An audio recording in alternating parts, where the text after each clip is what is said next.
Saira will start with Omkaram and Sai Gayatri. Om.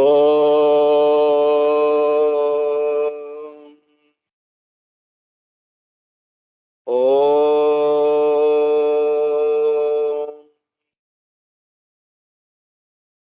Om.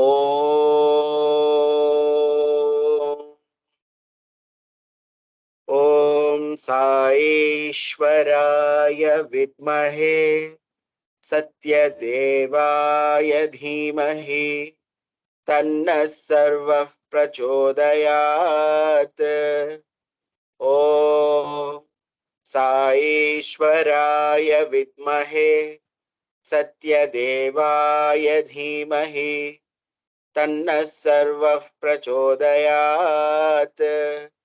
Om Saishwaraya Vidmahe Satyadevaya Dhimahi Tanna Sarva Prachodayat. Om Shanti Shanti Shanti. Om Shri Sai Ram.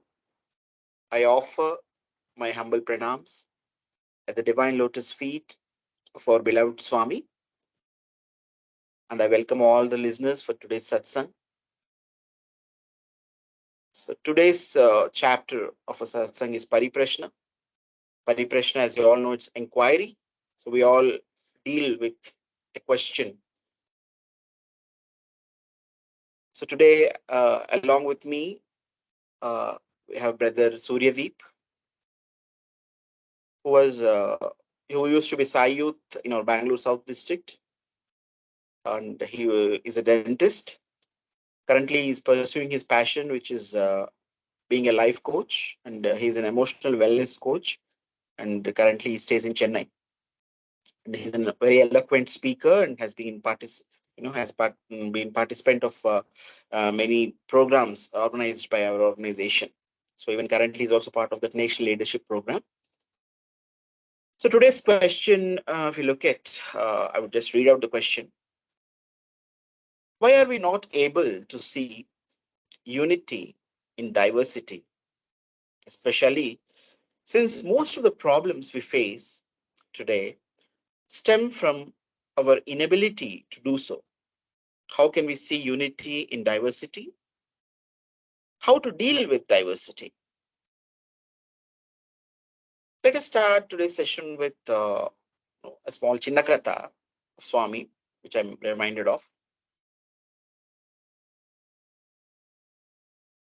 There was once a kind of tiff, a quarrel between the 5 fingers of a hand.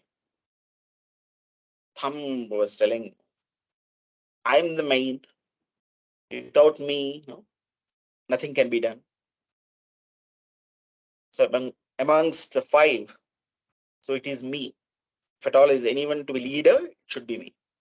The index finger said, no, without my support, you cannot do anything. I'm the one actually, index finger, I pinpoint at others. I'm the one who acts like a pointer and show everyone. The middle finger says, I'm the tallest one. I have 2 fingers on either sides. So I'm the tallest among all. So I should be the one to be considered as a great.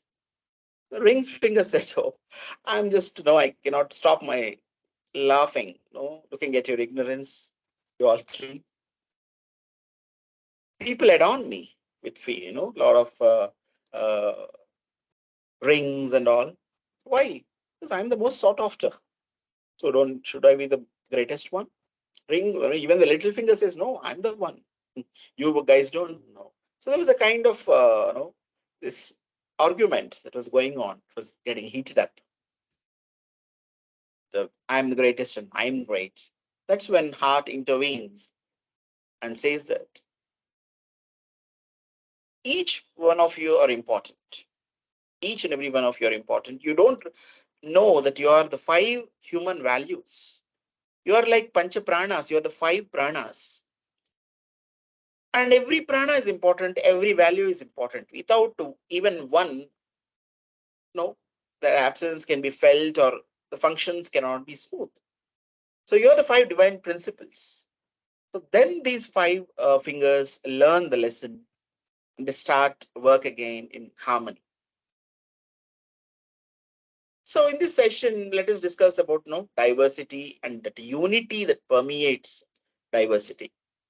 So Surya, what you would like to know? Any your perceptions, the story or anything about? I actually have a question in this. When you say that, okay, all the 5 fingers are different. Mhm. Now, what if all the 5 fingers were the same? I mean, if that would have happened, there won't be any quarrel in the first place only. When you I just look at the situations that we have.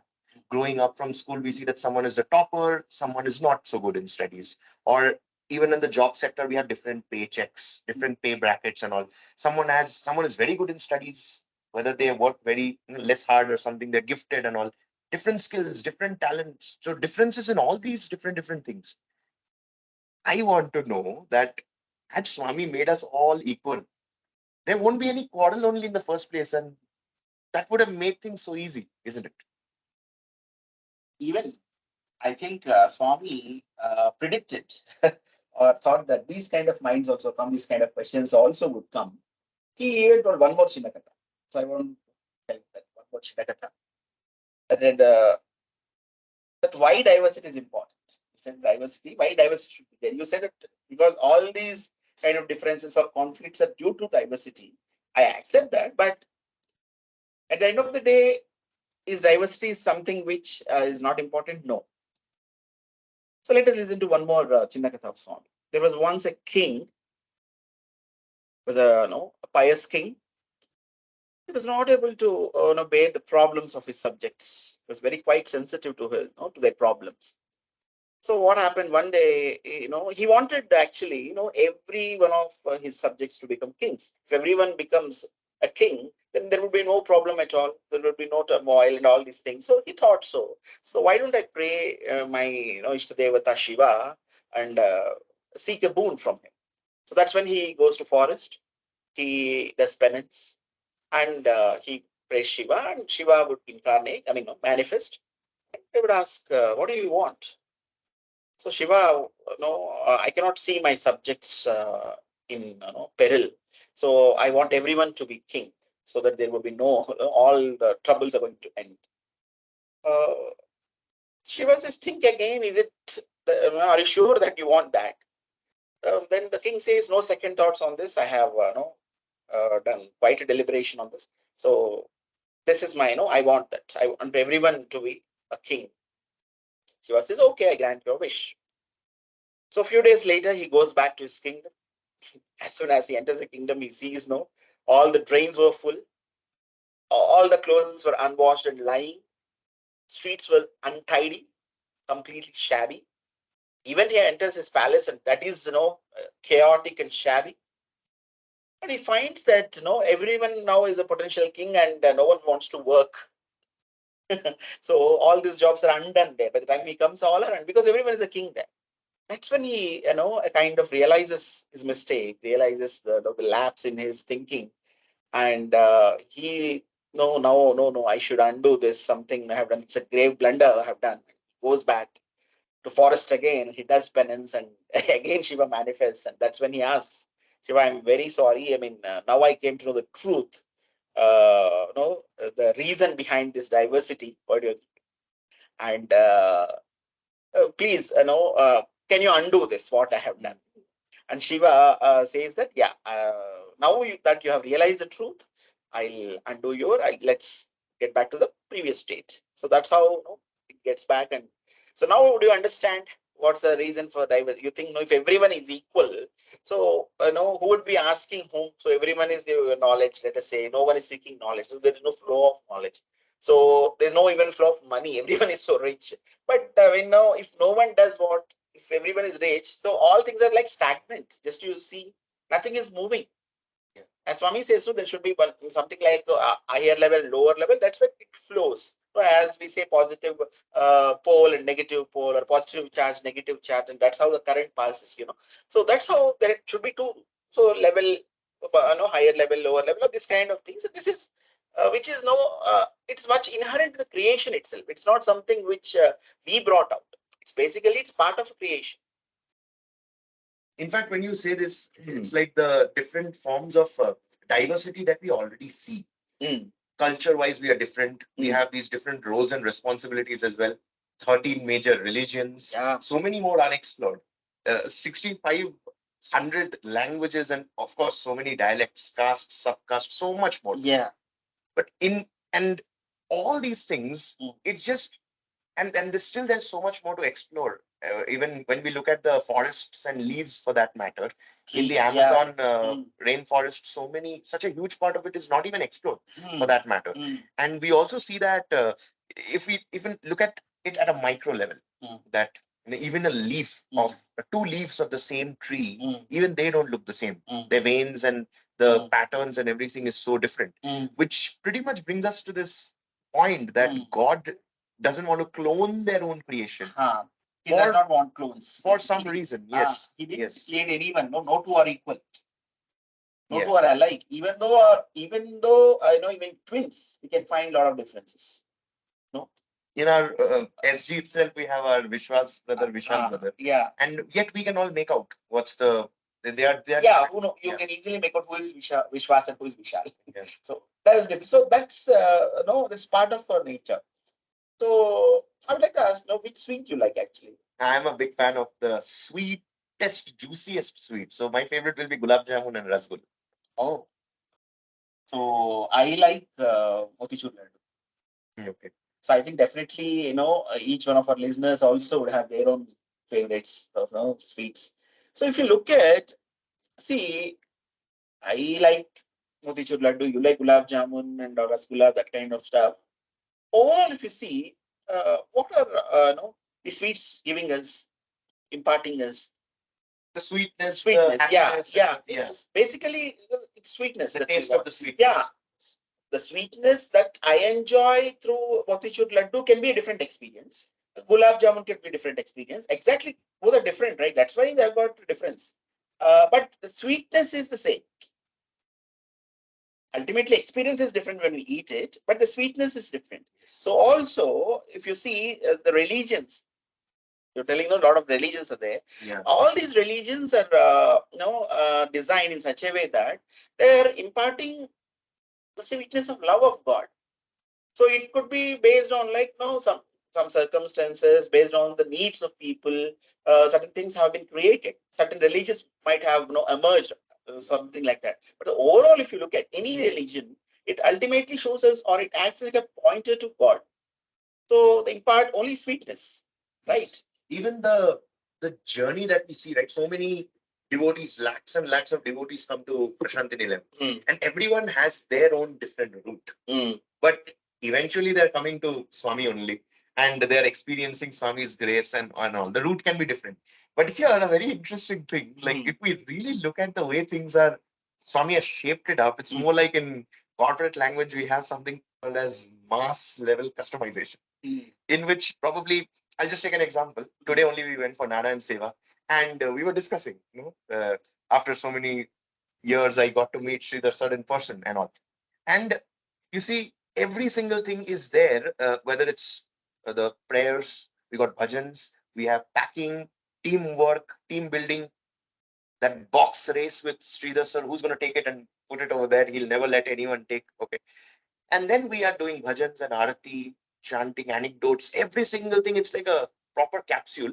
Now, that is exactly something that I would love.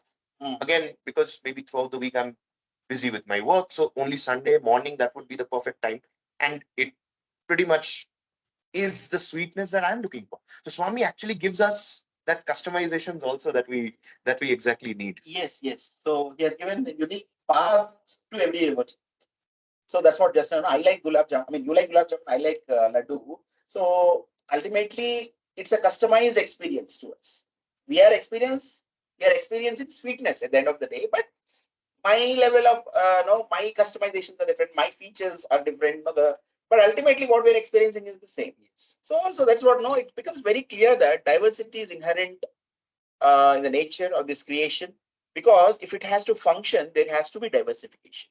Because every, I think you are good at games, so you can see. I think, can you remember? Yeah, I mean, reminded of something. it's so interesting. We got all these different games. So primarily, I'm from Bengal, so cricket and football is like prevalent.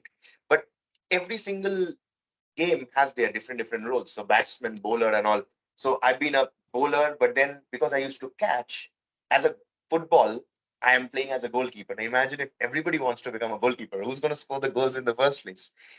And also, when we look at ourselves, let's just say right now, me, I'm supposed to play the role of a son, a brother, a employee in the corporate level, or also maybe a mentor to some a student right now. I'm as a part of the NLP. So every single way, as an individual, I have variety in the forms of responsibilities that I have, and variety is pretty much the spice of creation in itself. Absolutely, absolutely. Even if I love cooking basically. So even if I look at cooking also, so each ingredient in food has its own flavor to contribute, no, to the taste. So ultimately, if all of the ingredients contribute to their level, that's when the entire dish is going to be tasty. If any of the ingredient dominates or even doesn't show its presence, it's ultimately entire dish is spoiled. So what we are ultimately can understand is like we are everything is pretty much designed to diversify. Yeah, exactly, and something like some beauty is coming out of it. Ultimately, what is coming, some beauty is coming out of working together. Just like tasty dishes coming out of all the there is some manifestation of higher and subtler beauty out of it. Yeah. And even look at this satsang. Even see, I have my viewpoints, you have your own viewpoints on the same subject, and even every listener will come to know once we finish and we start the forum for the discussion. Even we'll come to know their viewpoints. See, because of these kind of varied viewpoints, we are able to have this kind of satsang, and we are able to see that a kind of common facet amongst all. So even it's something like you can say everywhere we need different components coming together to give a collective whole, to give a beautiful collective whole. So that's the crux of it. Even in the Quran, they say in chapter 30, verse 20-22, it is said that these diversities are so natural. They are like God's signs. They're like God's signature, no science. They say. So that's what it is told in Quran itself. I don't know why people still fight in the name of religion. Probably, I think they haven't understood. I don't know. So but here the question that strikes me, brother, like why are you different? Why are I different? Why does these viewpoints has to be different in the first place? Why that this diversity is even required? While I understand that it brings out beauty and everything, but how has this difference come in the first place? For example, you are cool, calm, composed. I'm always hyperactive. Even right now, I'm literally jumping and screaming when I'm talking. How is this even possible? And why will God create this kind of variety? Because if you really look at it, because of this variety, we are having so much of fights. We have conflicts. We have perspective differences. I mean, differences in ideologies. Two people come together and yet they start fighting. They don't even. They are not even in talking terms. Divorce, court cases, all these different problems comes in. And don't won't you say? Won't you really agree with me that it's this diversity that is creating all these problems in the first place, isn't it? We even discuss that only. You see, diversity is inherent, bedrock of creation. That's what we found out. No? So if you look at even in creation, how it happened, it's by like everything is made up of these five elements. Over that, many times I think if you remember, we discussed like three attributes or three traits or three gunas. So you remember? Yeah, I mean Sattvic guna and Sattva guna. We have Rajasic guna and Tamasic. Yeah, Sattva guna, Rajoguna, Tamo Tamo guna. So actually, if you look at guna, you say it's a characteristic. So, for example, every entity or being has a typical trait. Let us say a tiger, for instance, it's so fierce, it's so cruel, it's so wild, whereas a deer is so gentle. Just now you told me you are so cool and so it is more or less, if you understand, it's a permutation and combination, or you can say proportions of these gunas only. Got it? So Sattva guna, if you mean to say, it's more of a balance, peace, harmony, uh, bliss, these kind of feelings where, take you to more towards a balanced kind of mode, a peaceful kind of atmosphere. It's a Rajoguna, it's more of aggressive nature, egoistic attitude, and or sometimes you can say achievement kind of feeling, that kind of ambitious, yeah, ambitious. These are all come under Rajoguna. Tamasic is more of indolence, laziness, sluggish attitude. So that kind of no. So the permutations and combinations of these three are making the differences in all these things. And it's the same like order. Order is something, balance. If you look at Sattvic Guna, action, all the action on the movement, if you see, it's because of Rajoguna, and inaction, that inertia, that is because of the Tamoguna. So this is an intrinsic part of nature. Every entity, everything, living or non living, everything is made up of these three gunas, with 5 elements, with having these three gunas. But does everything in the whole universe works in alignment with these three gunas all the time? Exactly. Even in Bhagavad Gita also Krishna declared, so there is no being, neither among men here on earth, nor among gods in heaven, who is free from these three gunas. So absolutely no one is free from these three gunas. So what we see in nature is basically combinations of these three gunas only. In fact, now right in front of us, brother, you have some amazing speakers here, beautiful colors, and this actually reminds me of our physics class.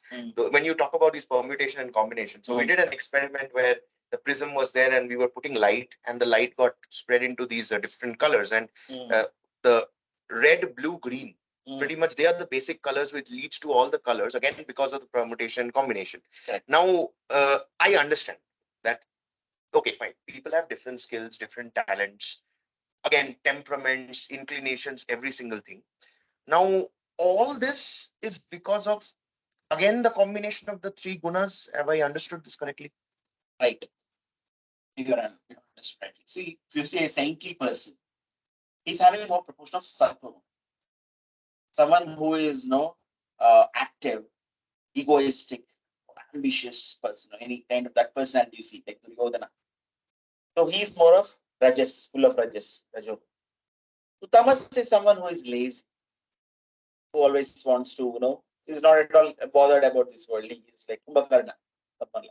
So yes, definitely, these differences in proportions are making the difference in the people. If you can also give that example of the Ramayana, the three brothers. Yeah, also. Yeah. So in this Ramayana, we have Ravana presents the Rajoguna because he has been ambitious. He was full of lust for women, and he never had that this thing. He wanted to always achieve something at any cost. So he didn't see whether it was the right means or the wrong means or nothing like that. He just went ahead and he walked because he wanted to achieve at any cost. That was his feeling. Whereas Kumbhakarna, was a person as was good, but he was so lazy. He was so, the kind of tamas, Then we have Vibhishana, who is the third, who represents the Sattva Guna. He has that purity, and that's why only he could surrender to Rama. So in that, if based on whatever you've just told me, there's this Sattvic Guna, Sattva Guna. It is good. Tamo Guna is bad. Should we understand it like that and label it like that? No. But that's how it's sounding like, isn't it? Yeah, but at the end of the day, there should be a correct balance between it. It's not that, see, you're so active, you're working all the day. Suppose, what I say, if you're not getting sleep, still you're suffering, right? You're suffering from insomnia. It's a disease. It's not something right, no? So, because of tamas, you're getting sleep. You cannot be always working. And at the same time, you cannot always be sleeping also, unless otherwise you have the trait of being active, springing into action. That's when you will actually start doing something. Otherwise, you won't start anything. And if you're only into this and you don't find balance with kind of harmony, so at the end of the day, you're trying, you're, what do you say, achieving something going on and, achieving your ambitions. But at the end of the day, you feel one after the other, what is there? Once you reach an ambition, once you reach, suppose you want to buy a Porsche car, you bought it. So after that, what? Then you feel that where then you will find some other, no, I need a palatial home. Then you go. So you need to, the sattva, when you have that, that's when you understand whether how to drive these gunas and how to balance them. So it is not like one guna is bad or one guna is good or like that. We should have a right balance between the three gunas. Okay, this makes a lot of sense. But here again, I have something conflicting inside. So you mentioned that saint has more of sattvic guna. Sattva guna, right? Then we have, let's just say, a terrorist, more of rajoguna and all. Tendencies, yeah. Now we are not. You mentioned that we are not supposed to label the gunas. It's a balance. Then why are we labeling the people who has these gunas based on their work and everything? This is a sattvic person. This is a rajasic person. All. But at the end, when you are telling that it's just like a combination and permutation combination of all these. Right. That's what basically, if you see, a person is having this combination. Yeah, a person is becoming terrorist because of these. So that's why always Swami used to say, separate the trait in the person. So don't hate the person, don't hate the trait in the person. So if you look at even this ladder also, yes, we are made up of three gunas, but we need to kill tamasic with rajasic. Like tamasic is full of what? Indolence, laziness. So only by inculcating the trait of being active, springing into action, you're trying to kill that habit. The reason I'm telling you, it's more than the required proportion. If that guna is more than the required proportion, you have to kill it, cut it, curtail it with rajas. So also, if too much of rajas is also there, I told, where are you going? Where is the end for your ambitions? So you need to even cut with sattva guna. Sattva guna. At the end of the day, even you need to transcend all the three, not even state sattva. If you need to realize who you really are, you need to even transcend all the three gunas. So when we look at, a person, yeah, these gunas are, as we are not telling, no, these are not, we should not label them as one is good or bad. And these are the different proportions that are making someone good or someone bad. At the same time, that's why basically the person is not bad.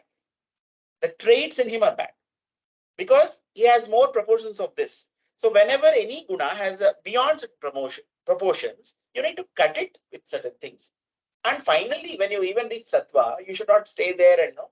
You have to even transcend that if you really want to progress spiritually.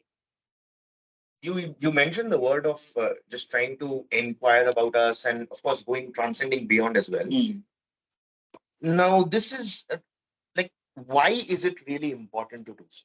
Why is it important for us to ask this again, this who am I also? When I look at, let's just say right now, I want to ask who am I, but I already have so many problems going on. My surroundings, let's just say in my office, there's some politics going on and everything. I see the news, all those things are happening. We see what is happening every single day. In my house, some problem or the other, some conflicts or the other. It's like problems after problems are going on in the world, most importantly around me. In spite of all these problems going on, should I solve those problems or should I just start to balance my gunas and ask and inquire who am I and everything? What's the point? See, you are at this pedestal now that, you are not able to look at, see, let us say, Republic Day parade. We are, all the guests would be seated at one level. The president would be sitting at a much higher level. So who would be seeing all the entire procession where it started? He can see everything. So also these evolved souls. Actually, it reminds me of, Swami always used to take this example. Nisargadatta Maharaj, who was an evolved soul, was a yogi like Ramana Maharshi. So he also, always propounded this concept of I. Someone asked actually similar question. if you are focusing always on I, there are many problems around. So we know what's there. I mean, should we solve those problems or should we concentrate on I? He says that, oh, your world has problems. My world don't have any problems. Maybe your world has problems. So what we actually understand from that is he has transcended a level where he can see that the activities that are happening and the causes of those activities, why these activities are happening. It could be anything. So there is some cause for that activity. There is nothing, whatever the karma that somebody is facing today, it has certain thing which has happened. As a consequence, this is happening, right? And he's able to even understand it. He's able to accept it as a God's will. So he has grown to that level. He has transcended these three gunas out of his sadhana, inquiry, and all that. Yeah, definitely. If we are also very, keen, we are also so sincere in our pursuit, spiritual pursuits, definitely we can progress to that level where we can actually see. When Ramana Maharshi used to say, all people who used to come, see, I know the innermost thoughts of yours. If I just reveal, would you be here? He never used to reveal it. They know. That's how even in silence, he used to solve many problems of people. So people used to come seeking, a lot of questions, a lot of answers to them. So he used to answer them in silence. He never used to speak verbally to them, vocally to them. So all the answers he used to get, everyone used to get peace and everyone used to get answers to their questions. So an evolved soul who has transcended beyond these three gunas can see those things. That is what happens to us also if we grow to that level. So that is why it's required. Why Swami always know about yourself. Who are you? So yeah, as long as you're functioning at this level, definitely these three gunas will be having effect on you. But our pursuit always should be progressing beyond these three gunas. You also mentioned about this concept of the churning that keeps happening. Can you tell a little bit about that? When we are actually balancing all the True. See, generally what happens is, when we, as soon as we start off sadhana, we start expecting results, right? I mean, today's so you can understand everything is instantly available today. Instant noodles, instant coffee. We want everything in minutes. So also, I think people are expecting instant sadhana, instant results in sadhana. Also, no, that cannot happen. That's not so easy. Why it's not possible? Because we should know that there are a lot of elements within us. The mind, which is a function of many things. It's a result of many things, the mind that is there. There is something called chitta in us, which is a repository of all the impressions that you have carried from your previous births. So there's a lot of muck inside us, if you say, we need to clean that muck. So sadhana, first it starts the cleansing. I think even I have given, a couple of satsangs earlier also one example where a lady asked Swami, no, Swami, I'm able to find peace in every other ashram. I'm not able to find peace here. I'm always having some tiff with the person at the accommodation or some lady at the canteen or at the gate and all that. So why is all this? At the first place, I'm finding peace elsewhere, and the so-called Prachantarilem has no peace. So isn't it an irony? He asked. Swami said, no, this is the greatness of this place. It's quite taken aback. Did Swami hear my question properly? That's when then Swami starts telling. See, when the Samudra Manthan happened, when the Suras and Asuras were actually churning that ocean, what happened? First thing what came? When the poison came. So also, what happens when we start sadhana, it starts at that level, it's a churning and cleaning level from the base level. So all that muck would come first. Actually, you would get much more dirty thoughts. Sometimes my mind is not settling. Let me do meditation. They think actually in meditation they'll get much more because they don't understand that the cleansing starts happening, and actually you should continue sadhana. That's where actually people know it's going to become nothing is working out. So just like you asked, something's not working. I can leave. Why this? This is the churning that's happening. So you should not give up there. Swami says, no, it's like, village roads. He always gives wonderful example. Red buses, you remember those village? Yeah. So those buses, if you go on village roads, what happens is a trail of dust. So As long as the bus is running, there is no the trail of dust. No, it's just behind the bus. Once the bus stops, what happens? All the dust comes in, right? So till those vasanas are gone, till you cross that muddy road and you get into the normal cement road or normal road, you have to continue your sadhana. So because otherwise, what happens? Those vasanas or those traits are going to attack you again. You need to clean them. You need to completely clean by the churning, and you need to have. That's why Shraddha and Saburi. So the two main traits we need to have in any, for that matter, even to achieve something in secular world also, we need those two, right? We need to have faith in the process. We need to have patience to achieve it. So also in spiritual path, you need both of them. You need faith. You need patience, and that's when slowly all that muck it cleans cleaned away, and finally you start actually experiencing that bliss, that purity within you. Well, while these things, of course, we are discussing right now, and it's making sense slowly as we are moving ahead. But this question is still bothering me. We still have diversity, and we have to deal with it. Now, you mentioned about the five fingers at the start. The five fingers are already fighting with each other. They're, every single day, everyone around wants to become the king. And some problem or the other just keeps coming. So how do we really deal with this? Won't you agree with me that at the end of the day, it's diversity that is leading to all these problems? My mom and dad has differences of perspectives, and they are arguing it with each other, or they are not talking with each other. Even let's just say right now, even if I want to follow all these things, let's just say some riots happened. I'm reminded of this story that my dad had shared during that 71 riots that was going on. He Hindu Muslim, obviously. Now he just simply wanted to go out for his work at that time, but he got caught in that communal war, and he had to go to the jail.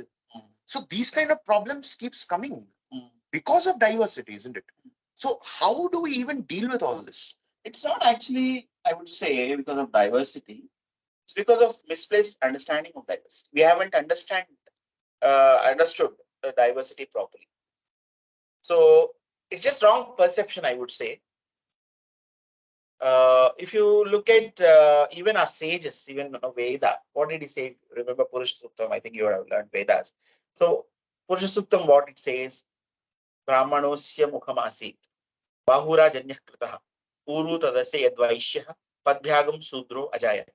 So which means that Brahmins, a so-called intellectual class, have emerged from gods or supreme, that Purusha's head, face, or you can say. And then the warrior class or Kshatriyas, we would call the defense, they have come from shoulders, which actually represent the power and the valor. Next, the business class, all the traders, they have come from the thighs, and the working class have come from the feet. See, if you look at all these four classes, or Vedas telling that all have emerged from God only. So all these are different parts of God only. So what exactly here we need to learn amongst all these four? What exactly that we are supposed to learn?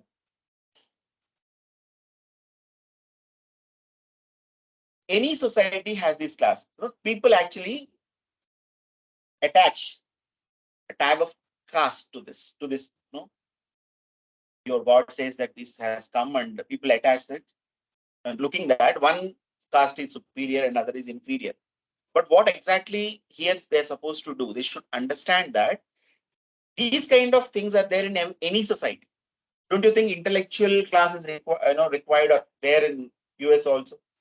They have defense classes. They have the traders to support their economy and all those operations and all that. There are service, all other service sectors serving people. So, do you think caste system is there? No, you want to call there also? It's there everywhere. I mean, this is all actually it's part and parcel of the nature. It has come. God being described as, or limbs of God being described as various classes, that itself shows that each and every class is so important. We are all connected. See, once Swami said, the proper study of man. Before even telling that, I would like to ask you one question. What do you think it's no, the most important part of your body? I would say lungs. If no lungs, no air, and we will not be able to live. Oh, is it? So lungs are the most important, you say? Yeah, yeah. Huh? Lungs are the most important part of your body. No, heart, because heart is actually pumping the blood all across the body. So heart is the one who's making us alive, keeping us alive. Yeah. As of now, you say lungs and heart, like both are important. So keep both of them with you. And rest of them, can you donate it to? No, wait, hands are most important. Because again, with hands and legs, actually, I am moving. So yeah, I'll include that also. Whatever you think are important, keep them with you. Rest you give. Everything is equally important, brother. That is what. That's what one Swami said. The proper study of mankind is man. Then Professor no Venkatraman sir, who used to head Radio Sai those days, so he said, Swami, can you just little more, throw some light on it? I couldn't understand what is this proper study of mankind is man. Swami said, see mankind, see your body of man. Let us observe body of man. So we have various limbs, head, hands, like everything, both internal organs again external and all these things. Working is nice unison. Suppose a thorn pricks into foot. What happens? Eyes cry, mouth shouts. Immediately, brain instructs hands to go and remove the thorn. Hands go near the feet, remove the thorn. If head thinks, I am head, it can become headstrong. And it can think that no, that is not my problem. That's feet, no problem of feet. And it may not instruct. Or hands, why should I be bothered? That's a feet problem. Eyes, no, why should I cry? No, why it's happening? Because each and every part of the body is able to feel the pain that is there in the foot. Each and every part. That means everything is so connected, and each and every part feel they are one and the same. They are not different. Got it? So also all these classes just now I told, which have emerged from God and from different parts that are considered as different limbs of God, they have come from God, and we are also connected.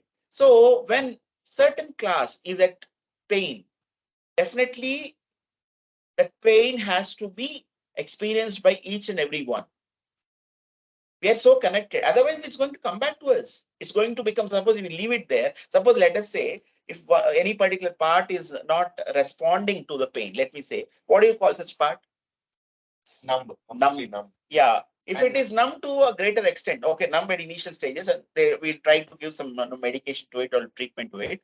So then, if at all it is becoming numb, and if it to greater proportions it becomes numb, what we'll do?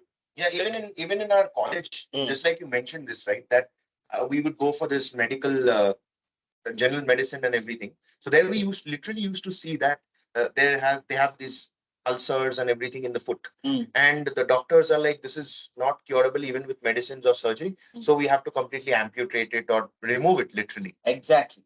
So that's what it happens when a particular class is not responding to the pain of further. What happens? It has to be amputated. That's how it happens. If we are not responsive to the pain of the disadvantaged classes.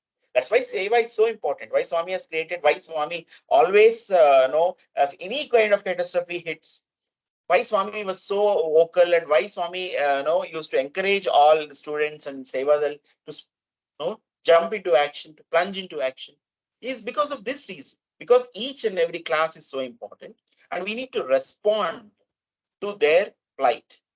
Just like hands could easily respond to the pain of feet, it's just not pain of the feet.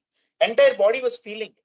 That's where. So that's where, well, no, that's why we need to do seva. Seva is not just we are trying to relieve someone else's pain. We are actually relieving our own pain. Got it? Yes. So that is what. If you are able to take care of all the classes, some of weaker classes are there. Yeah, they're not so related. But at the end of the day, they're part and parcel of our own body. Just like entire Vishwa is Purusha. So the same way. So we need to understand this diversity like this. It's not that somebody is so great or somebody is nothing like higher, lower, and all that. Every work is important. If you just remember, entire we order recent order pizza. No, just as you ordered, you got it. But there are many people involved in this process. No? Someone has taken the order, someone has started cooking it, someone has packed it, someone has all the way brought it to you. So there are many people involved in this. So don't you think you should actually recognize that each and every class and each and every person involved and have a kind of gratitude towards it? 100% spot on. And it also pretty much, when you mentioned every single thing when we started the discussion, it is all falling in place right now. When we look at all the different diversity, and again, it's the divine will. Now, in this particular position, how do we really find the unity amidst all this? What's that? What would be that thing that you feel we can work on or maybe practice where we can actually find the unity and also find the peace amongst all this? I think best this thing is Swami only. Many times Swami only told, one Swami was explaining the meaning of manager to a student, where he was telling M for mind of a man, A for awareness of Atma, and all that he was giving. So I think it's Amay Deshpande only when he was in MBA, brother Amay Deshpande. So then Swami asked, Amay Deshpande asked Swami, Swami, awareness of Atma. I mean, what is actually Atma? What is the purport of this? Meaning of Atma here. Manager, as far as worldly sense, I know managers. So Atma here, how do I understand that? Then Swami said, see, you have a setup of, let us say, your office. There is a boss and there is an employee. So you need to carry out the commands of your boss. Your boss tells something. You can say that time you have to just command. And once you're out of it, once you're out of that scene, you both are one. There's no difference. Ultimately, the same Atma. So you should have that awareness of Atma should be there. But at that setup, you should not say that you and I are one. I need not take instructions from you. I need not take your commands. So what is the point? No. That is what the dharma comes in. As per wherever you are, suppose let us say a son has done some mistake. So father has to punish the son because it is his dharma to correct the son, because he's in role of father. He cannot say that no, you and I are one. The same Atma is residing, so I cannot punish you. No. So that means these diversities are required for wherever there is operations we have to do all these things. This we should be exercising the power of diversity. But at the end of the day, once everything is done, once you're out of the scene, once you're alone, you should understand that we are all same. So all those things should not come out of ego. It should come out of your sense of responsibility or sense of duty.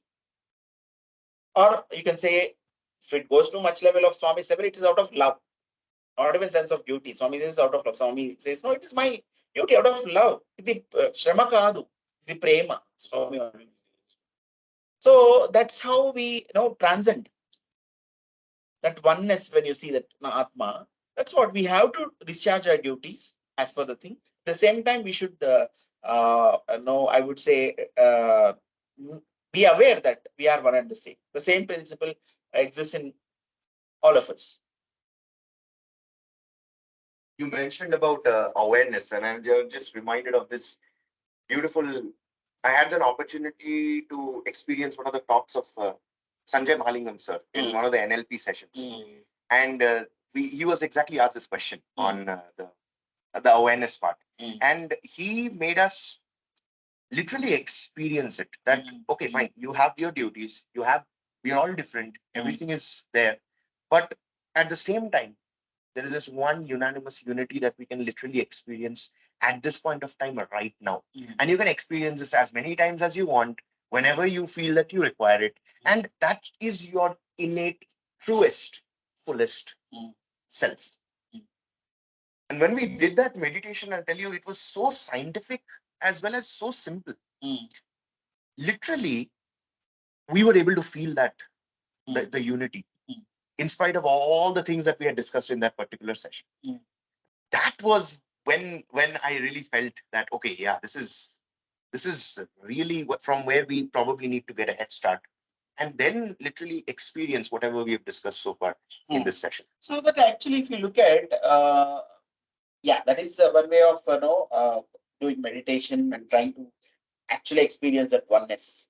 But Swami always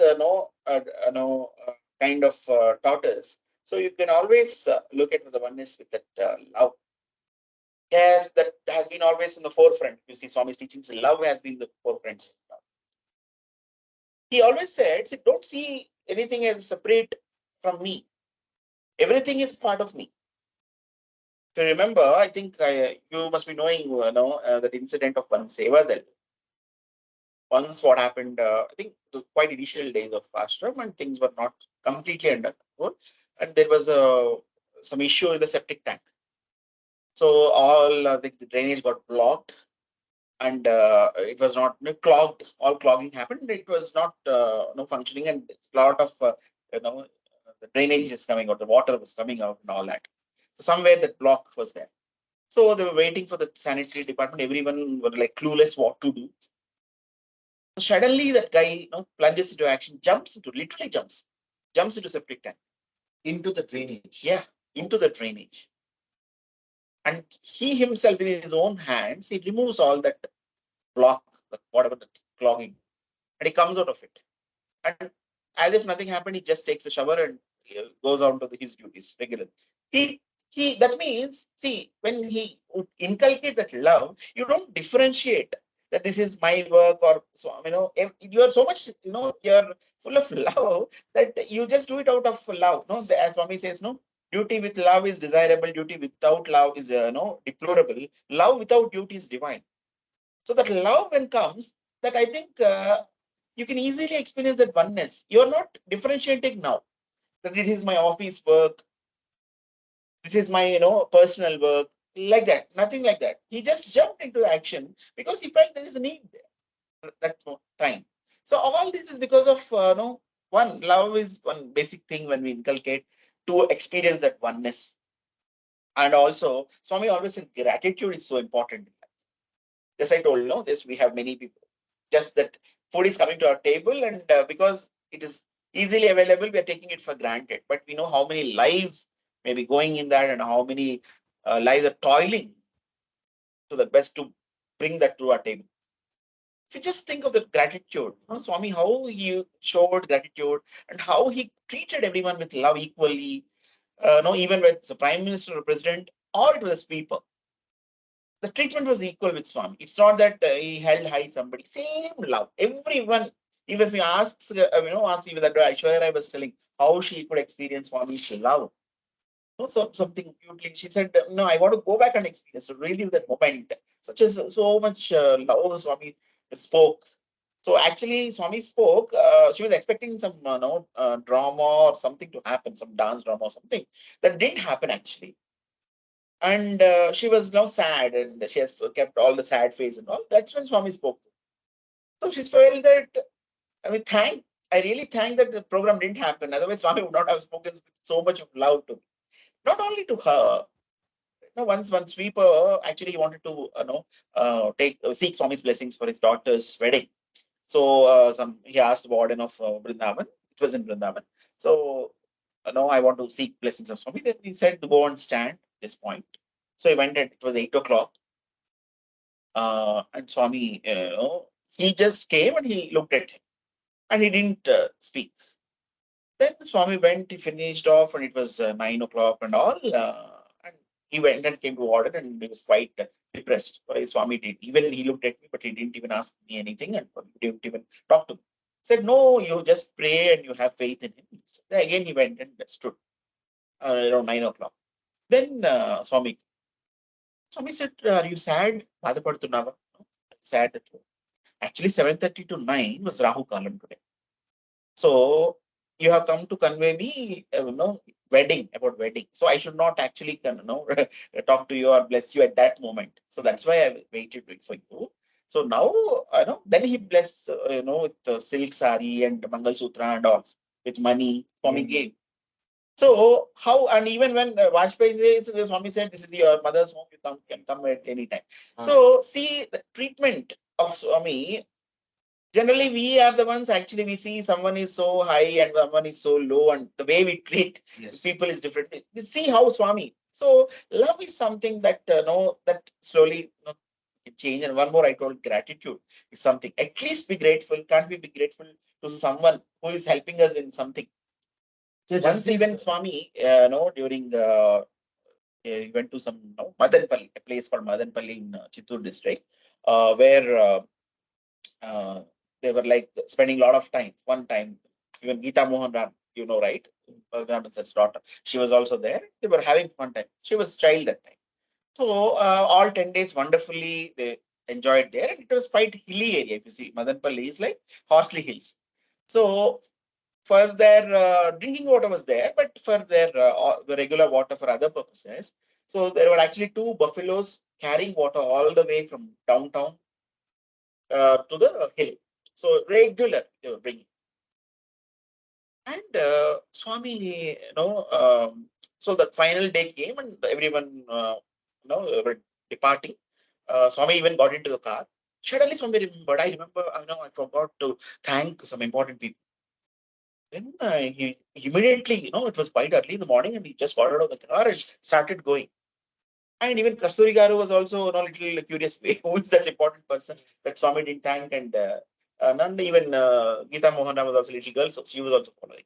So they followed Swami. Swami went behind. He went to a stable where two buffaloes were tied. Two he buffaloes were tied. So these buffaloes were the ones actually being used to carry the water. Swami went there. Swami went and started patting both the buffaloes. I said, "Thank you, boys. Thank you for what you have done to me. All these days you brought water for me. Not even a single day, I waited for water. It was like time on time. It was everything. It's because of you. Thank you very much. Don't cry." They were like literally crying. Both the buffaloes were crying actually. So don't cry. I'm going to come again. And Swami even called the person, took a photograph with that, the owner of those buffaloes. And then next time when Swami went, he even called that person, "Hey, you remember we had a photograph? See, take this photograph." And Swami gave that photograph also to that person with the buffaloes and Swami and the person in the photo. So you look at the gratitude to even to an animal Swami wants to show. So I think, should we not have the gratitude to every person? No. So whomever we are or whatever position we are today, it is result of efforts of many people. It's not just only efforts of ourselves. Definitely, we say we would have contributed or we have done a lot of hard work, but definitely it would not happen by all alone by yourself if many people hadn't contributed in your success, right? And it's all interrelated. Love and gratitude, as you mentioned, and you experience that oneness. It's just like when at the start we were, I mean, even I only asked you that so many different religions, and all of them are like, at the end of the day, the same God, the same sweetness, but just different paths. But and Swami only himself mentioned that there's only one religion, the religion of love. Every religion, always the foundation itself is love. Just to give just today's example itself, you yesterday itself when I asked you, like, brother, what is the meaning of all these mantras and all? Do they even work and all? But then you told me that just the fact that you're waking up in the morning, can't you just chant the mantra as a gratitude? So today in the morning I did that. That was actually a habit, but then for some reason it got carried away and I start singing Bollywood songs and all during. But then just three times Gayatri mantra, three times. Today I just did three times Gayatri mantra, and at the end of the three times Gayatri mantra, I just prayed to Swami that, Swami, I am feeling that there is a distance between you and I, which I only know that I have created. You never create. Can you make me realize and feel that you still love me? Just that. And of course, with that, I obviously said thank you for making me feel this, the fact that I'm able to pray for him as well. Nothing happens without his will. We get to go to Narayan Seva, and I just, even right now as I speak, I feel like there's this big burden that was there in my shoulders are all just gone because of that experience in Narayan Seva after such a long time. And at the end of the day, the feelings that comes out is love itself. So it's all about just to feel that oneness, the unity, even while doing the work. Whenever I'm working with any of my clients, I have this thing that, at the end, whatever it is, it's his will, and he should take over completely. Because somewhere down the line, I was not at all confident when I started this job, this responsibility. My directors believed in me, but I honestly did not. But I always had that surrender towards him. So somewhere down the line, it's all the love, the gratitude, the surrender, every single thing. That's what sort of brings us towards that unity. Yeah, and that's when absolutely right. So the main impediment here is that ego. Once that you start feeling that I am doing, that's where actually slowly we start building our own obstacle between Swami and us. So why we are not able to see, or anytime we would not be able to experience that oneness, that unity in diversity, is because of ego. So Swami always says, no, Swartham Swaprayojanam. These are the two main reasons. Swartham is for self-interest, Swaprayojanam is self-benefit. Only we are looking ourselves.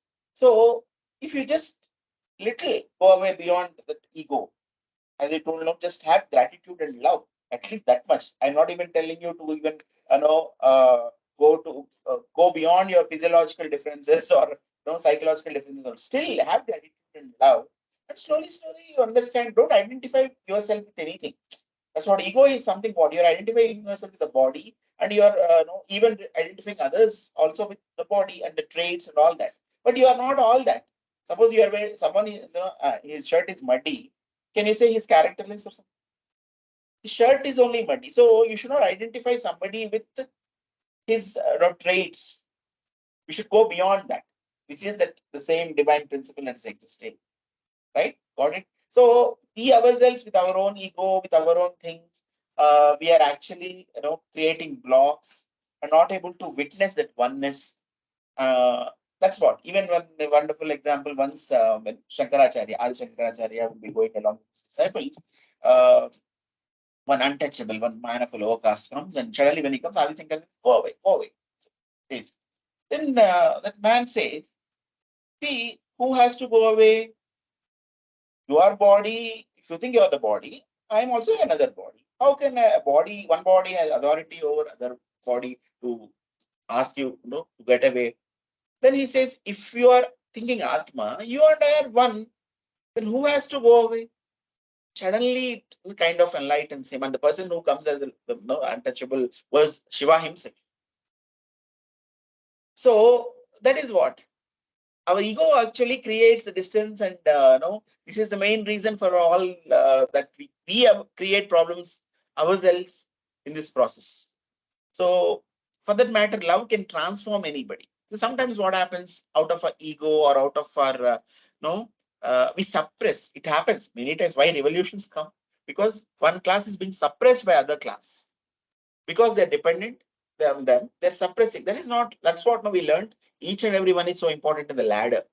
The lower rung, the middle rung, or higher rung, whatever. Because it is a lower rung doesn't mean that it is a lower thing. And it is not even, people have come up from the lower rung to the higher rung, right?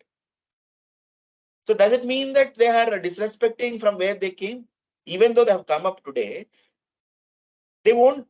Some people, you don't even disrespect the place where. Some people maybe out of ego, they may even forget where they have come from. They would have come from actually literally rags.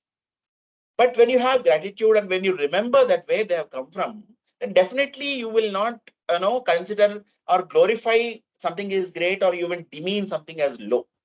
Especially I remember once I was listening to interview of one cricket selector, chief selector. So he was telling he went to MS Dhoni's home, and he ordered tea for everyone, and everyone got some nice, wonderful, posh looking cups.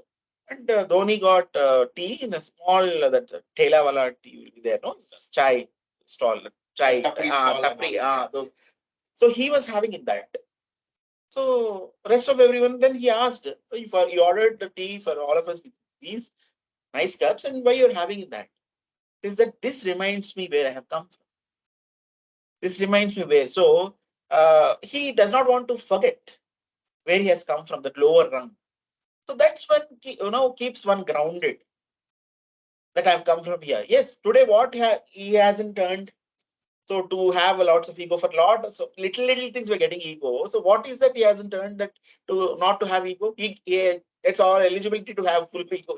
But still he wants to remember that lower rung on the ladder, that I've come from there. So I didn't forget. So all this is because we are glorifying something as a great, we are demeaning something as low. There's nothing like that. Even if someone has come from that level, if you're considering everyone is equal in the process, and seeing that all contribute for our success, absolutely there'll be no problem. And if you are grounded like this, no, if everyone is just like no dignity of labor, every work is important in this process. Everything is important. Have love, develop love for each and everyone, and have gratitude at the end of the day. And that's how we can easily recognize the unity in this diversity aspect. So, any more you want to talk? You want to, you're telling, no, you want to conduct some meditation or Yes, oneness thing which you have learned. Exactly. So, and this is, I think, when I did this for the first time, there was this big some shift I was able to feel.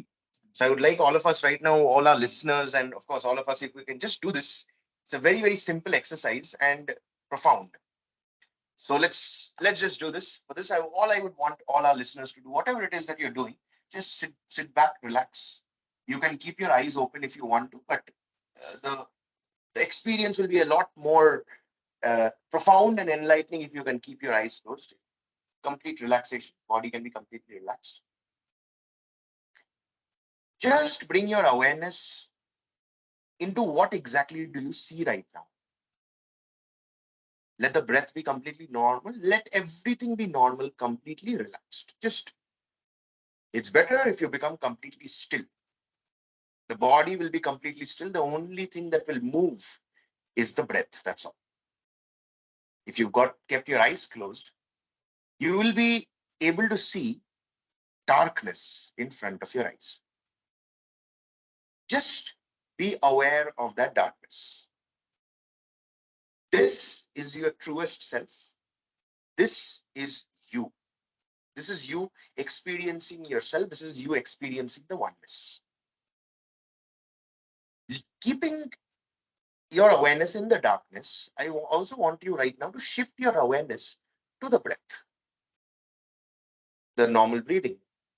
There's no need to change anything about the breath, just normal breathing, but bring your awareness to the breath. Now, as you are breathing, I want you to follow the awareness exactly in the way as I'm guiding you. You are inhaling and exhaling, inhaling and exhaling. Be aware. Now, there will be a point of time when the inhaling just turns into an exhaling. I want you to bring your awareness to that point. All your awareness into that point. The moment the inhale turns into an exhale.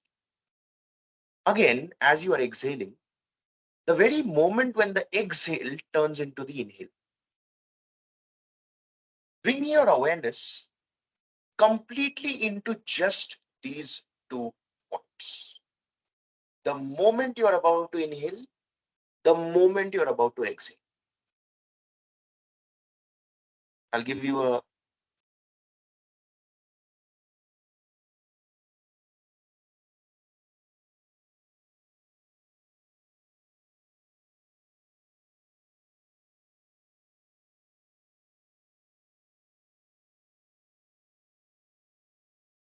the moment of inhale, the moment of exhale.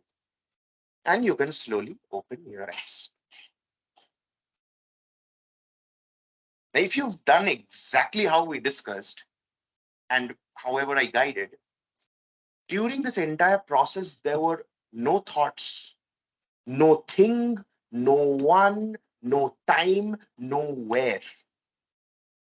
We were all just present in that moment, experiencing the oneness, experiencing the unity. Everything, whatever we've discussed throughout this session, has been happening, has been going on. But in those few moments, we were able to feel that oneness.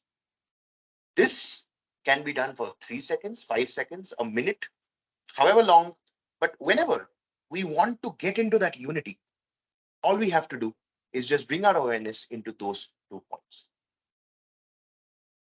Beautiful. Who is that oneness? I mean, is there oneness? Yeah, we have even experience. You just take it form. It's nothing but Swami. Right? He is that one. He is that only one. So I just remember before closing today's our session, I just remember story. But there was once one healthy, wealthy man. He had 90 camels. That was his property. So he wanted to after his death, he wanted to get these camels, whatever his property, distributed to his children. He had 2 sons and a daughter. So he said half of my property to be distributed to my, to be given to my first son. 1/4 should be given to my second son, and my daughter should receive 1/5. So there were 19 camels. So how can you divide half, 1/4, and 1/5? They were like, what to do? Are we going to chop off or going to cut one camel? And what we are supposed to do? They were in fix. That's when one person comes, say, I have my camel. Let me include my camel also in this. Then we'll do the same thing what your father said. So they were now 20. So half 10 camels. So those 10 camels were given to the first son, and 1/4, the 5 camels go to the second son. 1/5, 4 camels go to daughter. So how many? 10 plus 5 plus 4, 19. So all has been, all the 19 camels are distributed now. Then that one, the person who got the camel, is taking, yeah, this camel is mine, and we took. So everyone is happy. So that oneness, that one is this God, Swami says. Swami even asked somebody, what did you understand? The person said, yeah, Swami, because of that one, we have added all this. Who is that one? That one is God. So as long as that one is there with you, see, everything went so smooth. There is no chaos at all. So when that one is not there, everything is chaos. We are trying, struggling, what to do. So yes, always have that oneness or one with you. Once we associate everybody, whatever we look at, suddenly Swami always used to say, even you're having, uh, passing through a house of someone who you're not so good or not in good terms with them. Suddenly, when you see my photo in his house, what happens? Suddenly, all the equation changes, right? So also, Swami says, associate me in everything, associate me with everyone. That's how totally our equation, our outlook towards a thing, and outlook towards a person also changes. So everyone in that matter finally, are doing his work. Suddenly, if you say driver, consider our driver. If suddenly we say Swami's driver, how it happens? Suddenly the bar is raised so high. Swami's driver. So also feel like don't restrict ourselves to only Prashant and Lingam. Like entire this universe, it is his platform or his ashram, if you say, his kingdom. So everyone are doing his work. So if you're able to look or treat everyone as his children and associate everyone with him, probably I think our whole outlook, our whole equation changes with that person, and we'll be able to experience that oneness. Got it? So I think with this, we'll close our views or our viewpoints on this topic. Now we want the listeners to contribute your points on this. And very, thank you for the patient listening. So, Sairam to all the listeners. Thank you, Sairam. Sairam.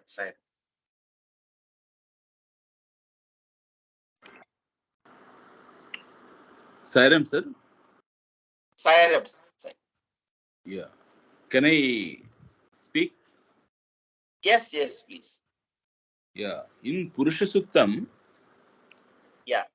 you are telling that Brahmanosya Mukhamasid, that Yeah. about the all 4 caste different categories that form Exactly. from different castes, different personalities, Brahmins, business people, Class, class, classes, correct. business classes. Okay. But long back, I heard a different meaning. but actually I may not be able to express that meaning right now. I will check with the person from where I got that meaning.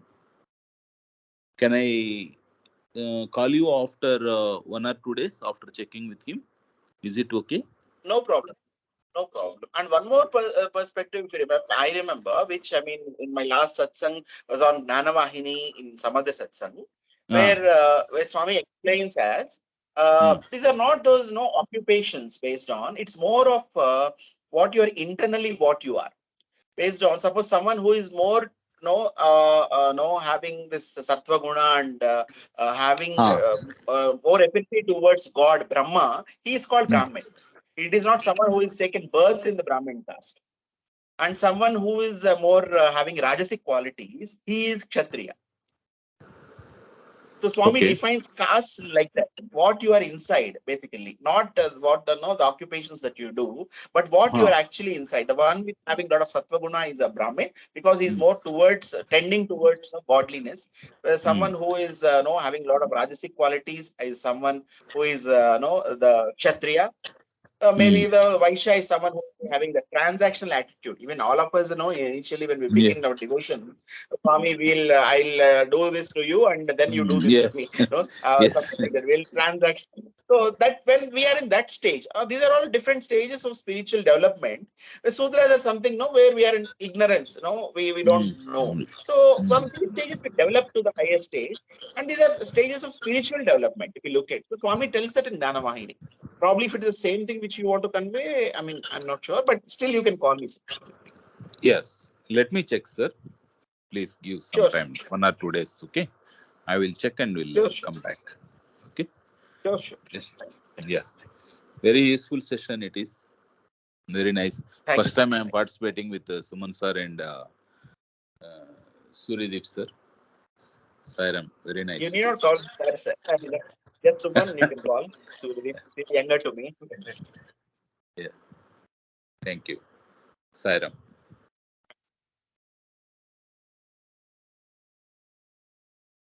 Sridhar sir, anything, your observations or anything you want to add or any questions? A lot of observations, all to absorb, not to comment. I'm just contemplating on what you all had said.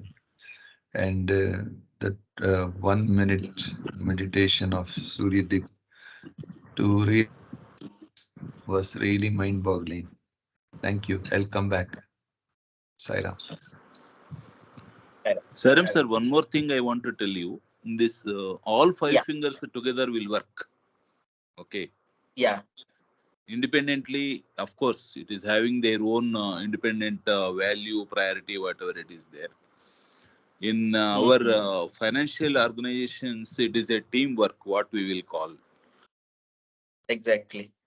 That is, team means together everyone achieve more. That is what the simple terms we will teach our youngsters who are recently joining the organizations. It is a teamwork. It is not possible for individual. Yeah. That at the time I thought that I can explain you in that fashion also. That is what I want to say. Exactly. Absolutely. Even that's what the Swami says. What you can't achieve alone, you can achieve together.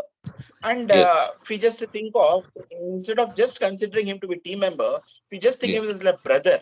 I think the whole equation still changes better. Correct. So as Swami says, like brotherhood of God and father, brotherhood of man and fatherhood of God. So it is like that. So,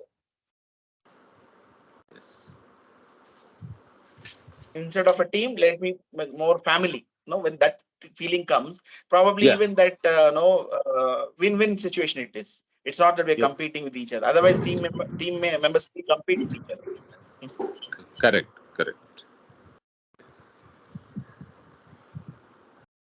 Thanks. Amarnath sir, any inputs? Yeah, it's a beautiful questions and answers.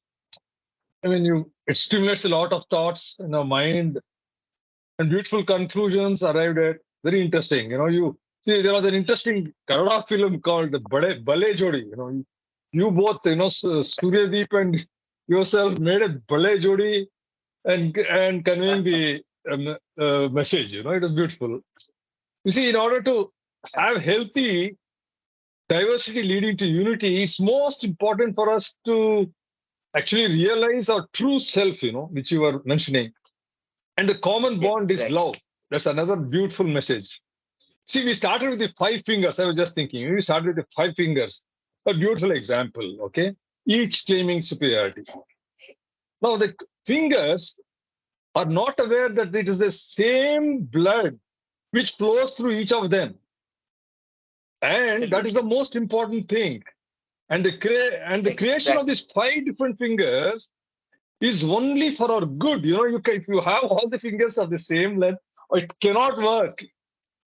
If work with hand is possible, it is only because of their unequal length. It is necessary. So all are Exactly. equal because the same blood flows through it, and we have to accept the differences, and that all are just one, and there is no difference. I mean, no practical difference at all, and it is only in the perception. We need to change our perception with this spiritual sadhana, as you are mentioning. I mean, we have to realize that all is Sarvam Brahma Brahma, as Swami says. The realization of one of ourself, our awareness, what you just mentioned. Then the ego vanishes, and differences are only for the performance of a stipulated duty. That's it. So it was a beautiful message conveyed. Thanks so much for both of you, Bale Jodis. Thank you, sir. Sairam. Beautiful, sir. Thank you very much for the input. Thank you for the ballet Judy, is it? Title. Okay.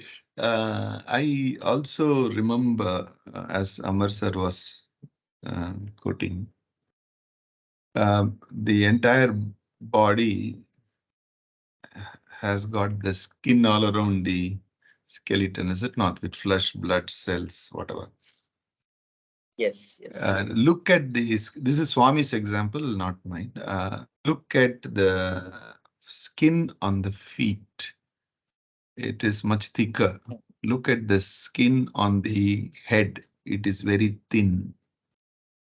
And it seems the skin on the head and the skin and the feet argue with each other as to who is Oh, superior.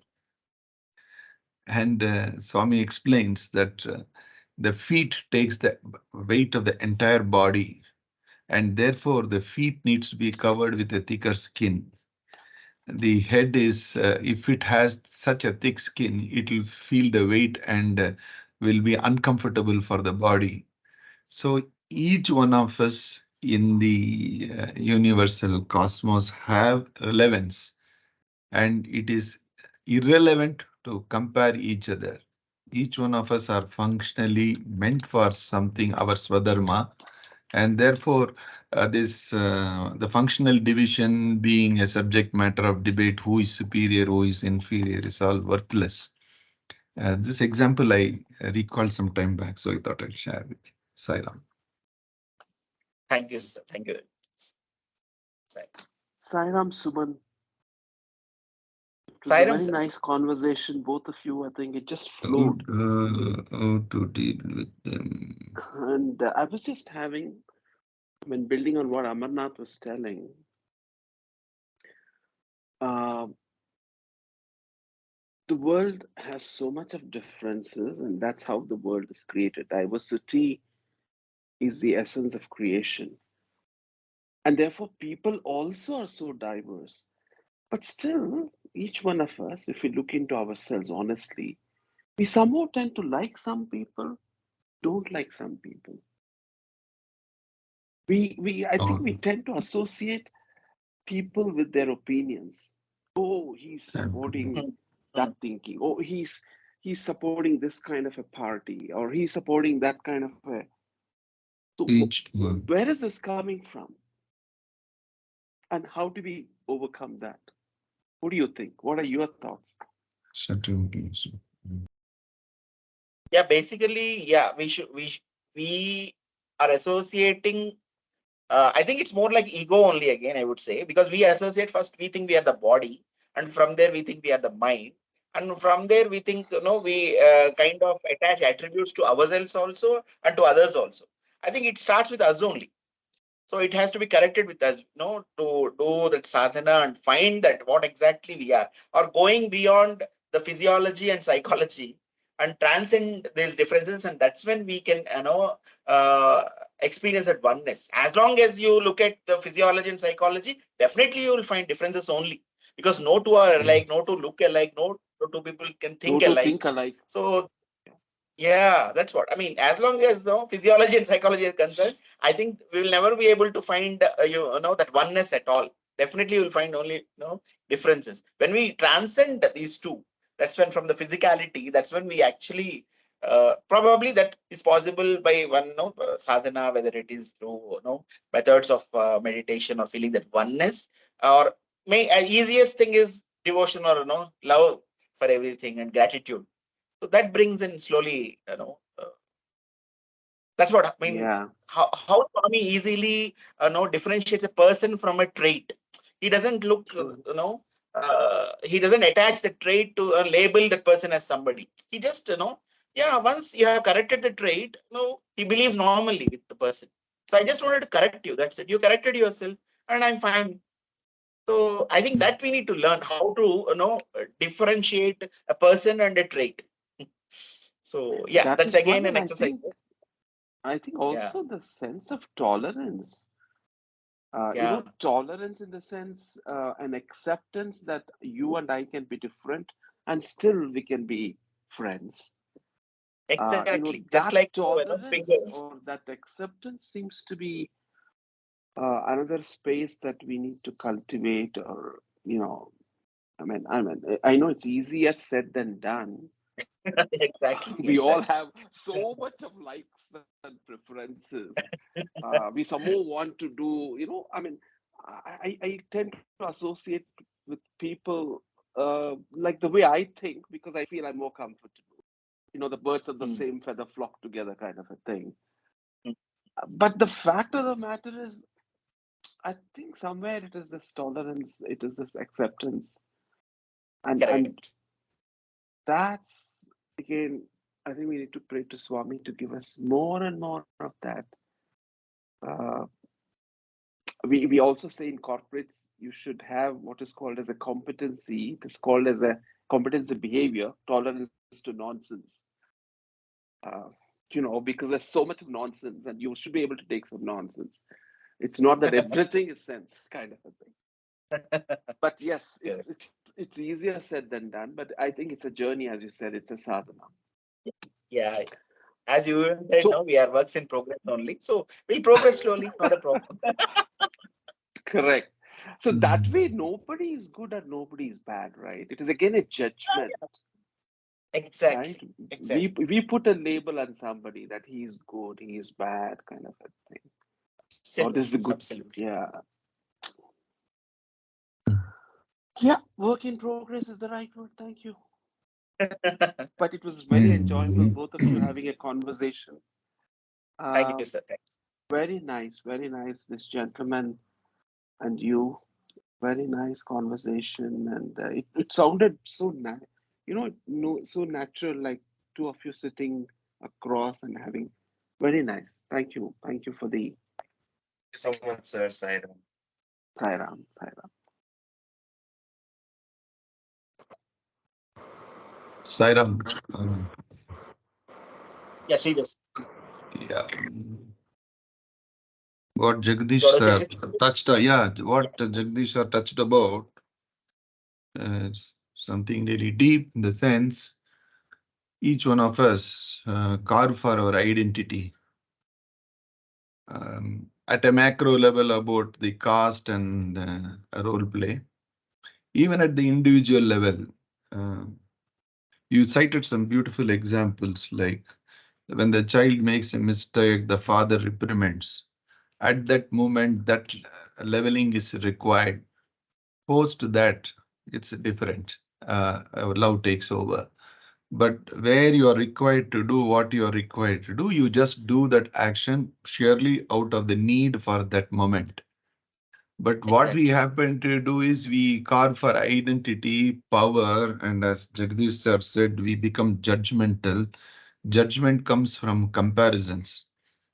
Comparisons happen because that's when comparison happens, we have lost unity.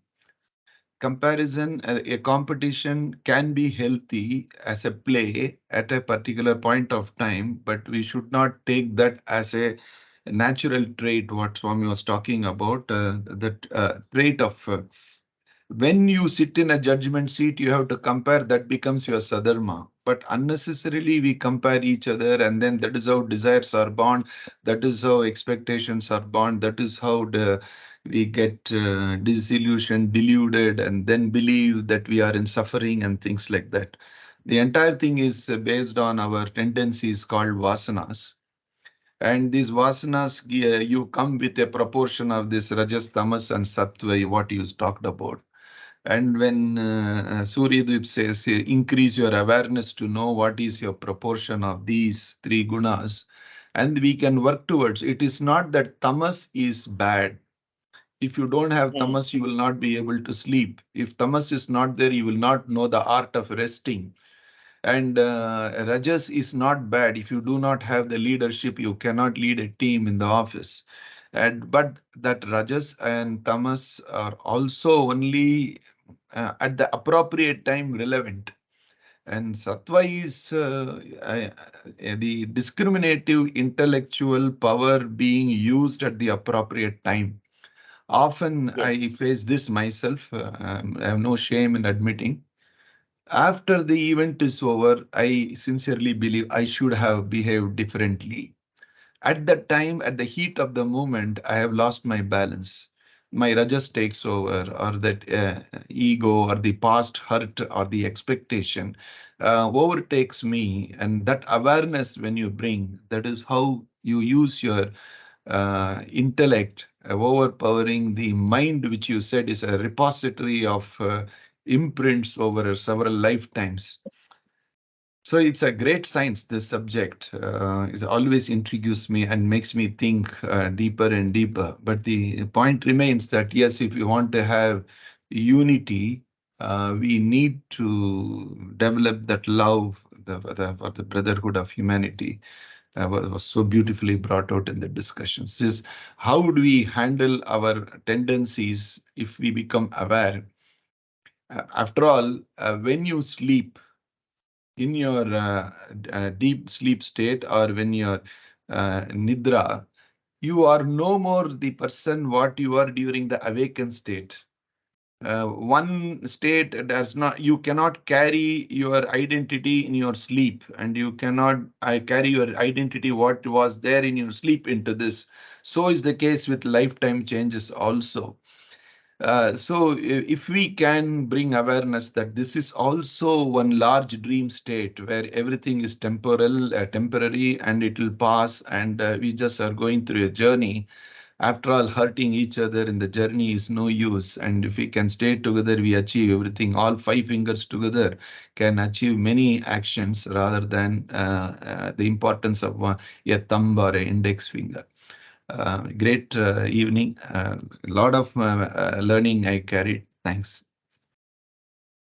Thank you very much. Very Very good beautiful. session, Suryadeep.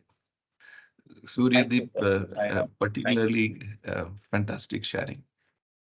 Thank you so much, Sir Sairab. And the point that you actually highlighted, I mean, it was like a massive bulb on the Sattvic guna being the intellect, and how constantly it's like, again, Swami's example, right? Constant integrated awareness, CIA. We always have a CIA deep within, and we always need to cultivate making the best use of it. My God, sir, this is like literally, I got goosebumps when you said that, Sairams. I was also reflecting when Sridhar sir was talking.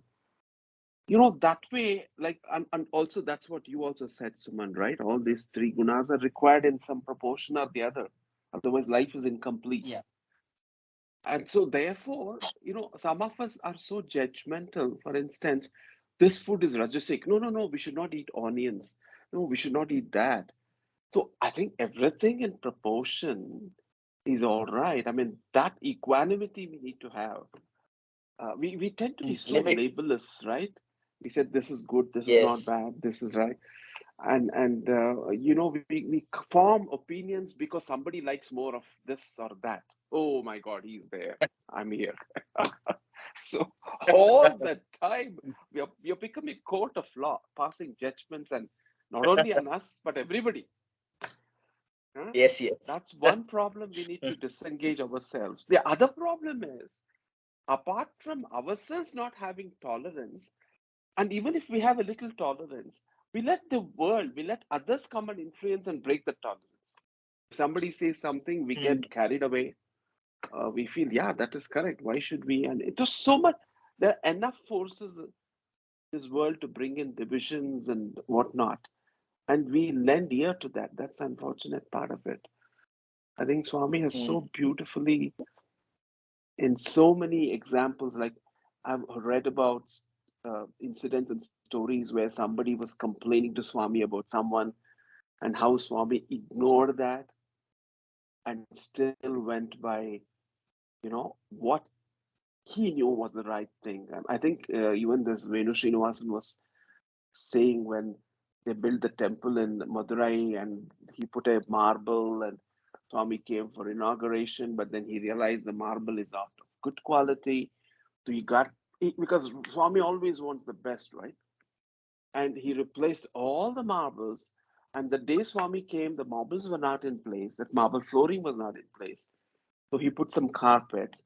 And even Swami used to have people coming and telling stories, I believe. They said, you know, Srinivasan has spent so much money. You know, so many marbles have been wasted. Swami, you say you should not waste. You know how much wastage is happening in the Madurai temple. And Swami finally came and he saw and he appreciated the efforts of Venu Srinivasan. He also said, I know you got the marble flooring removed. You're getting a better quality marble. Fully appreciate. And after that was done, when he went back to Parthi, Swami said, how much did you spend on the new set of flooring? And this was narrated by Venu Srinivasan himself in the Satsang. And he said, Swami, that was my mistake. So I have done it. He said, no, I gave a word that I'm going to build the Madurai temple. So everything that goes into the temple has to be given by me. Tell me what was the additional amount you spent.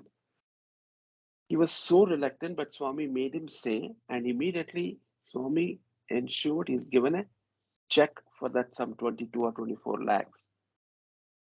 What Swami demonstrated in this is that despite people coming and telling him stories and backbiting about what was happening, but Swami still understood the heart and purpose with which Venu Srinivasan did.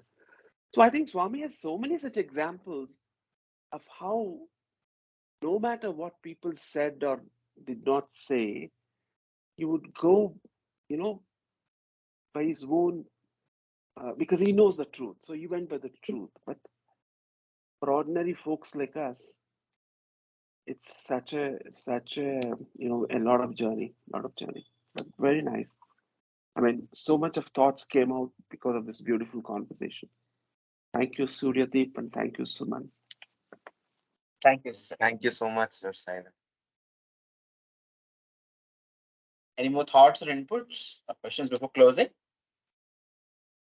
I have a small thought. See, beautiful Yes, sir. Sridhar and Jagdish, sir. You see, I want to repeat these famous words, the famous words of our brother Sridhar before we close. I'm extremely thankful to Swami for being a part of this lovely family. Thank you. Thank you once again, Sairam. Thank you, sir. Yes. Ram sir. We'll be closing now with Asatoma. Asatoma Sadgamaya Tamasoma Jyotirgamaya मृत्योर्मा अमृतंगमया ॐ शान्ति शान्ति शान्तिः समस्तलोकाः सुखिनो भवन्तु समस्तलोकाः सुखिनो भवन्तु समस्तलोकाः सुखिनो भवन्तु ॐ शान्ति शान्ति शान्तिः जय बोलो भगवान श्री सत्य साई बाबा जी की जय thank you all Sairam Saira. Thank you, thank you, thank you all. Thank you, sir. Sairam, sir. Sairam. Right.